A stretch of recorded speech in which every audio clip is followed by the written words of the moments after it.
Со мобилизација на ЈСП и со наменско трошење на средствата да се реши проблемот со јавниот превоз на скопјани. Во главниот град нормално функционирање на автобусите треба веднаш, вели премиерот. Откако градоначалничката побара владина помош за нови автобуси, Христијан Мицковски вели, ако се набави за Скопје, ќе треба да се купат автобуси и за другите градови. Според него, планот кој се очекуваше од Арсовска го нема никаде, иако ја доби поддршката од советниците како што бараше градоначалничката, маките на Скопјани останаа. Ние стоиме на располагање да слушнеме план, да го поддржиме тој план, но ако е планот гласајте за кредит да земеме за да набавиме автобуси кои што ќе стигнат до година, тоа не го решава проблемот кој што денеска го имаат скопјани.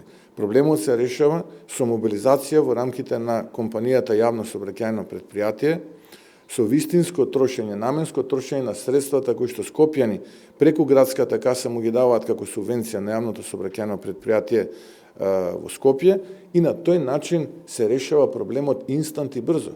Според премиерот, владата може системски да го реши проблемот со градскиот превоз, а не парцијално. Како што рече, ќе треба да се направи пакет за сите општини, вклучувајќи го и градот Скопје, кои имаат потреба од набавка на возила за организиран јавен градски превоз. Понудивме решение, дори и компанија која што ќе отвори фабрика, електрични автобуси, така натаму, но тоа остана само на иницијатива на едната страна. За жал, немавме соговорник и партнер од другата страна за се тоа продолжи.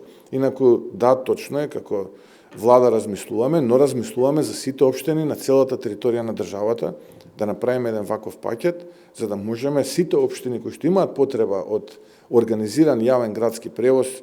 Арсовска требаше да достави план за брзо решавање со јавниот градски превоз, кој го нема ниту во доволен број и без клими на високите температури. Но иако советниците и дадоа поддршка за проектите, проблемот остана да виси, па побара пари од владата да купи нови 250 теко автобуси, бидејќи очигледно градската каса е празна. Министерот за локална самоуправа Златко Перински и предложи конкретни мерки за колку толку да се среди градскиот превоз, веднаш бидејќи за спроведување на набавка ќе биде потребна и цела година.